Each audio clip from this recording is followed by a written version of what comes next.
Hello hi, कैसे हैं आप सब। आशा और उम्मीद करता हूं कि आप सब खूब मज़े में होंगे। डियर स्टूडेंट्स, आज हम लोग केमिस्ट्री का क्लास स्टार्ट किए हैं। आज हमारा केमिस्ट्री का फर्स्ट क्लास है। इस केमिस्ट्री के क्लास में आपको जो भी क्वेश्चन प्रतियोगिता परीक्षा में आते हैं उनको मैं आपको बताऊंगा और केमिस्ट्री को बहुत आसान शब्दों में मैं आपको बताऊंगा, जो कि आप तुरंत खूब बढ़िया से समझ जाएंगे। ये हमारे इंस्टीट्यूट का लक्ष्य एकेडमी का नोट्स है, जो यहाँ पर मैं उसको तो अपने स्मार्ट बोर्ड पर ले आया हूँ। इसलिए क्योंकि अगर मैं आपको बिना नोट्स का ऐसे पढ़ाऊँ तो होगा क्या कि काफ़ी लंबा क्लास चलेगा। तो YouTube के जो स्टूडेंट हैं वो लोग चाहते हैं कि भाई कम समय में ज़्यादा ज्ञान उनको मिले।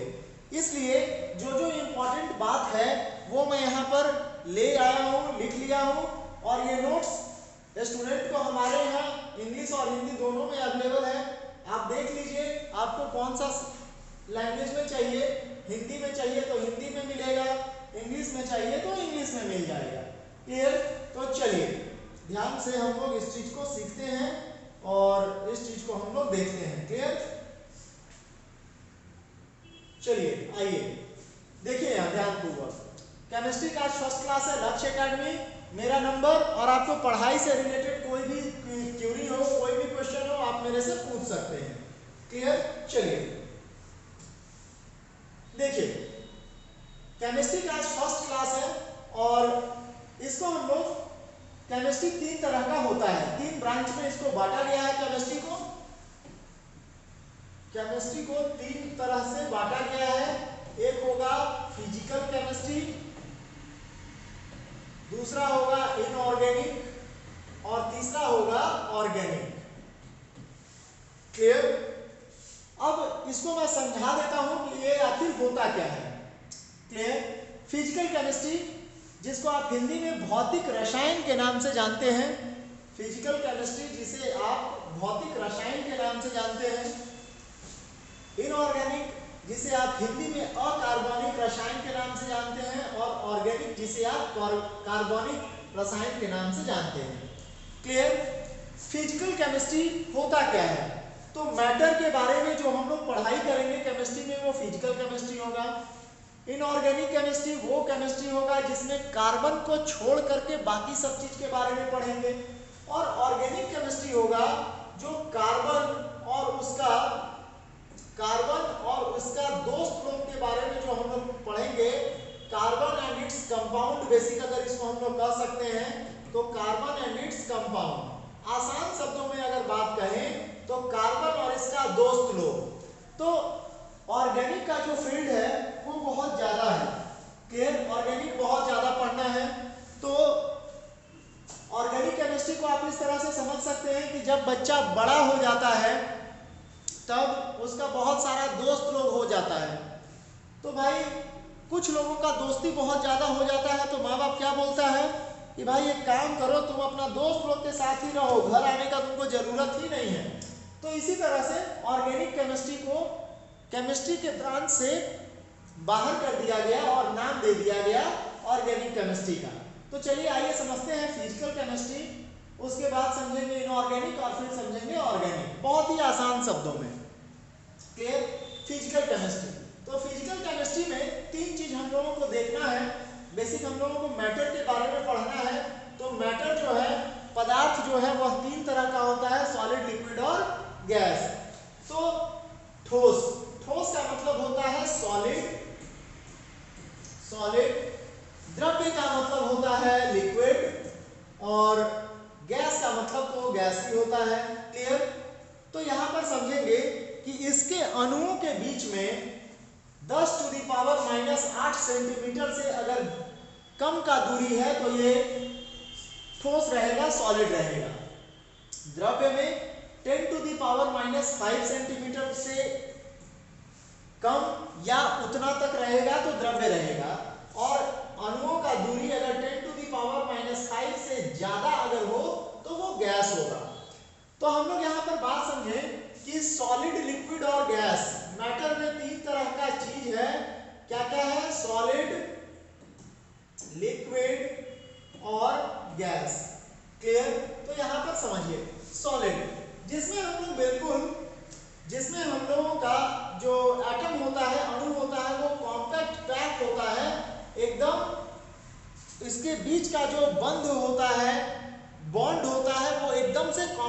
होता है रिजिड होता है। लिक्विड में इसका दूरी थोड़ा दूर दूर होता है इस तरह से, और गैस में थोड़ा और ज्यादा दूर होता है।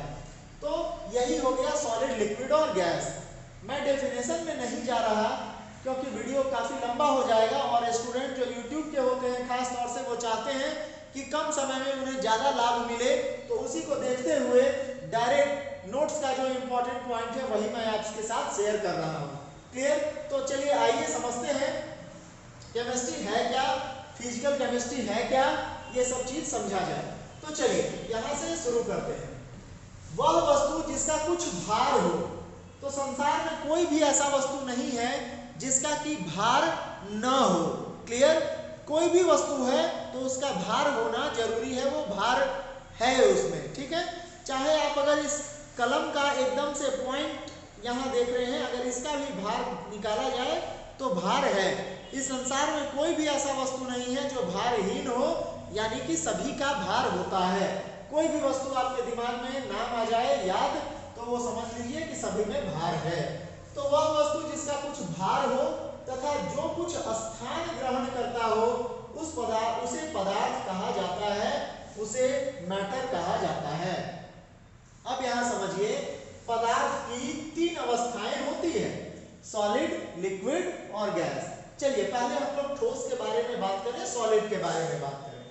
इस अवस्था में पदार्थ के दो अणुओं के बीच की दूरी बहुत ही कम होती है, जिसके कारण पदार्थ दृढ़ यानी कि रिजिड होता है, तथा अणुओं के बीच के आकर्षण का बल सबसे अधिक होता है। इस अवस्था में पदार्थ का आकार और आयतन दोनों ही निश्चित होता है। पदार्थ का आकार और आयतन दोनों ही निश्चित होता है, तथा दो अणुओं के बीच की दूरी, ये बहुत इंपॉर्टेंट है, 10⁻⁻8 सेंटीमीटर होता है। क्लियर? तो यहां से आप क्या क्या क्वेश्चन सीखे कि सॉलिड जो होता है इसके बीच के अणुओं की दूरी 10⁻⁻8 होता है, यानी बहुत कम या इससे भी ज्यादा, 10⁻⁻8 से ज्यादा। क्लियर? और इसका आकार, जैसे कि मान लीजिए कोई चौक हो गया, डस्टर हो गया, ब्रिक्स हो गया, बोर्ड हो गया, कुछ भी इस तरह का चीज, उसको सॉलिड बोलते हैं, ठोस बोलते हैं। तो इसका आयतन जो है वो निश्चित होता है, आकार निश्चित होता है। तो मेन ये क्वेश्चन आता है कि भाई ठोस में, सॉलिड के बीच अणुओं की दूरी कितनी होती है? तो 10⁻⁻8, यानी कि बहुत ही कम। जब अणुओं की दूरी बहुत ही कम होगी तो वह पदार्थ एकदम ठोस आपस में चिपका रहेगा, इसे ही ठोस कहते हैं। क्लियर? चलिए सेकंड पेज में हम लोग चलते हैं कि सेकंड पेज में अब देखा जाए द्रव्य। ठीक है, द्रव्य क्या है, जिसे इंग्लिश में लिक्विड कहते हैं। क्लियर? लिक्विड द्रव्य क्या है? तो इस अवस्था में पदार्थ के अणुओं के बीच की दूरी 10⁻⁵ सेंटीमीटर होता है, जिससे दो अणुओं के बीच आकर्षण का बल कम होता है। इस अवस्था में पदार्थ का आकार निश्चित नहीं हो पाता, किंतु आयतन निश्चित होता है। क्लियर? यहां पर आप ध्यान से समझेंगे कि द्रव्य जो होता है, लिक्विड जो होता है, इसके बीच की अणुओं की दूरी, यानी अगर बात करें एटम का, तो 10⁻⁵ सेंटीमीटर होता है। क्लियर? यानी कि सॉलिड से थोड़ा ज्यादा बड़ा होता है ये, और इस पदार्थों का आकार निश्चित नहीं हो पाता। यानी कि लिक्विड को जब आप किसी भी बर्तन में रख देते हैं, तो जिस बर्तन में आप लिक्विड को रखते हैं वह लिक्विड उसी आकृति का हो जाता है। तो इसका लिक्विड का आकार निश्चित नहीं होता, परंतु लिक्विड का आयतन यानी कि वॉल्यूम निश्चित होता है। किसी भी लिक्विड का वॉल्यूम निश्चित होता है। क्लियर? नेक्स्ट गैसीय। यहां पर समझेंगे गैसों के बारे में। आप गैसीय अवस्था, इस अवस्था में पदार्थ के दो अणु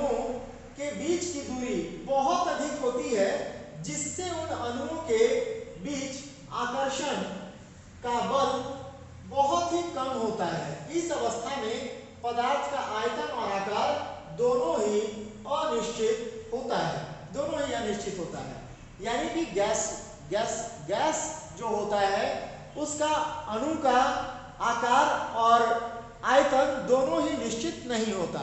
क्लियर? इसे हम लोग गैस कहते हैं। और इनके बीच के जो अणु होते हैं, गैसों के बीच के जो अणु होते हैं वो 10⁻⁵ से बड़े होते हैं और दोनों में जो आकर्षण का बल होता है वो आकर्षण का बल नहीं रह जाता। क्लियर? इसीलिए गैस जो है वह हमेशा ऊपर की ओर उठता है और गैस अपना फैलाव करता है, उसके अंदर जो आकर्षण का बल होता है वह समाप्त हो जाता है। पदार्थ का वर्गीकरण। अब यहाँ पर हम लोग बात करें पदार्थ के वर्गीकरण में, तो 3 तरह का इसका वर्गीकरण किया गया है। एक एलिमेंट, दूसरा कंपाउंड और तीसरा मिक्सचर। एलिमेंट को हम लोग हिंदी में तत्व बोलते हैं, कंपाउंड को यौगिक कहा जाता है और मिक्सचर यानी मिश्रण इसे कहा जाता है। जैसे उदाहरण के तौर पे H2O है ना, H2O आयतन के दृष्टिकोण से अगर इसे देखा जाए H2O को तो 2:1 इसका आयतन है और द्रव्यमान से देखा जाए तो 1:8 होता है। क्लियर? अब इसी में हम लोग देखते हैं पदार्थ का वर्गीकरण में ये सारा चीज मैं खूब बढ़िया से आपको समझाऊंगा। पहले आप जो केमिस्ट्री का जो टर्म्स है वो कम से कम समझ लीजिए। क्लियर? होमोजीनियस मिक्सचर क्या होता है? तो इसे समांगी मिश्रण कहते हैं। ये पूरे पदार्थ का गुण यदि एक समान हो तो इसे होमोजीनियस कहेंगे, और हेट्रोजीनियस यानी जिसमें पूरे पदार्थ का गुण एक समान न हो उसे हम लोग विसमांगी कहेंगे। क्लियर? पूरे पदार्थ का गुण एक समान हो, उसका उदाहरण ये बहुत बार परीक्षा में पूछा गया है, इसलिए यहाँ लिख करके रखे हैं नमक। क्लियर? नमक क्यों? क्योंकि नमक का आप कोई भी कण ले लीजिए वो उसका एक ही तरह का गुण उसमें मौजूद होता है। क्लियर? आइए थर्ड पेज में थोड़ा सा समझते हैं। हालांकि ये बहुत ही धुंधला सा आ रहा है, लेकिन जो बात समझाना है वो मैं आपको समझा दूं, और वीडियो को जब आप देखेंगे तो देख करके थोड़ा सा लिख लेंगे। थोड़ा सा ब्राइटनेस भी कम कर देता हूं कि शायद कुछ आप पढ़ पाए। चलिए यहां देखते हैं। तत्व, जिस पदार्थ का निर्माण एक ही प्रकार के परमाणु से हुआ है उसे तत्व कहते हैं। क्लियर? एलिमेंट है ना, जिस पदार्थ का निर्माण एक ही प्रकार के परमाणु से हुआ है उसे तत्व कहते हैं, जैसे NaKO etc। क्लियर? दूसरा है कंपाउंड, जिसे यौगिक कहा जाता है। जिस पदार्थ का निर्माण दो या दो से अधिक तत्वों के एक निश्चित अनुपात में संयोग से हुआ हो उसे यौगिक कहते हैं। जैसे H2O है ना, यहाँ देखिए जैसे H2O, when 2 atoms of hydrogen and 1 atom of oxygen combine together, then H2O is formed. That is the formula of H2O means water। Clear? जब 2 एटम हाइड्रोजन का और 1 एटम ऑक्सीजन का मिल जाता है तो H2O बनता है। यानी क्या देख रहे हैं यहाँ पर आप कि एक तो हाइड्रोजन है और दूसरा ऑक्सीजन है, तो इस तरह का अलग अलग कुछ अगर आपस में मिलता है तो उसे कंपाउंड कहते हैं। तो इसको फिर से समझिए। यौगिक, जिस पदार्थ का निर्माण 2 या 2 से अधिक तत्वों के एक निश्चित अनुपात में संयोग से हुआ हो उसे यौगिक कहते हैं। क्लियर? जैसे उदाहरण के लिए जल में हाइड्रोजन और ऑक्सीजन का अनुपात आयतन के दृष्टिकोण से 2:1 है, जबकि द्रव्यमान के दृष्टिकोण से 1:8 है। अब आइए बात समझते हैं मिक्सचर क्या होता है, मिश्रण क्या होता है। जिस पदार्थ का निर्माण 2 या 2 से अधिक तत्वों के अनिश्चित, यहाँ ध्यान दीजिएगा, यहाँ पर अनिश्चित है और कंपाउंड में निश्चित था। क्लियर? कंपाउंड में निश्चित मात्रा में मिलाया जाएगा और इसमें अनिश्चित अनुपात में हुआ हो उसे मिश्रण कहते हैं। अब आइए बात समझते हैं। मिश्रण को 2 भागों में बांटा गया है। कौन कौन सा? समांगी जिसे होमोजीनियस कहते हैं और दूसरा होगा विसमांगी जिसे हेट्रोजीनियस कहा जाएगा। समांगी मिश्रण क्या होता है? जिस मिश्रण में तत्वों के गुणधर्म पूरे मिश्रण में एक समान हो, ऐसे मिश्रण को समांगी कहा जाता है। इस दूसरा पॉइंट समांगी का है, इस मिश्रण में जिन दो तत्वों को आपस में मिलाया जाता है वे पूरी तरह से एक दूसरे से मिल जाते हैं। जैसे नमक और पानी का जो घोल होता है उसको समांगी कहा जाता है, होमोजीनियस कहा जाता है। चीनी पानी का जो मिश्रण होता है उसे समांगी कहा जाता है, होमोजीनियस कहा जाता है। यानी ऐसा मिश्रण जो जिसमें दोनों एक दूसरे में घुल जाए, इसे समांगी कहा जाता है। क्लियर? चलिए आइए थर्ड पेज देखते हैं। चलिए फोर्थ पेज देखते हैं। नेक्स्ट पॉइंट है हेट्रोजीनियस विसमांगी। क्लियर? विसमांगी मिश्रण, जिस मिश्रण में उसके तत्वों के गुणधर्म समान नहीं होते उसे विसमांगी कहा जाता है। इसमें जिन दो तत्वों को आपस में मिलाया जाता है वे आंशिक रूप से घुल पाते हैं, यानी थोड़ा बहुत घुलता है, पूरा नहीं घुलता है, पूरी तरह नहीं घुल पाते। जैसे चौक पानी का मिश्रण, जो पहले ब्लैक बोर्ड होता था जिस पे चौक से लिखते थे, अगर चौक और पानी को मिलाएं तो वो पूरी तरह से नहीं घुल सकता। जैसे चौक और पानी का मिश्रण, बाढ़ का पानी का मिश्रण, दूध और पानी का मिश्रण, बालू और पानी का मिश्रण, ये सब जो भी है वो हेट्रोजीनियस है। हेट्रोजीनियस, जिसे विसमांगी कहा जाता है, विसमांगी मिश्रण। सॉल्यूट, अब समझते हैं सॉल्यूट क्या होता है। तो सॉल्यूट के आइए समझते हैं सॉल्यूट क्या होता है, जिसे हिंदी में घुला बोलते हैं। जो घुलता है उसे सॉल्यूट कहा जाता है। जैसे नमक और पानी है ना, तो इसमें घुल कौन रहा है? नमक, तो नमक को क्या बोलेंगे? सॉल्यूट। ठीक है, नमक को बोलेंगे सॉल्यूट। और सॉल्वेंट, अगला पॉइंट क्या है? सॉल्वेंट, जिसमें घुलाया जाता है, घुलने के बाद जो नए पदार्थ का निर्माण होता है वो मिश्रण होता है। क्लियर?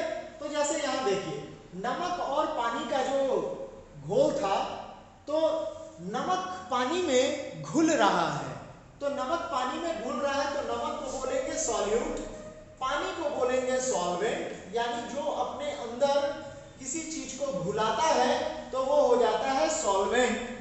और इन दोनों से एक दूसरा नमक का जो यहाँ पर नमक का शरबत मिल गया, इसे कहते हैं शरबत मिल गया, इसे कहते हैं मिश्रण। क्लियर?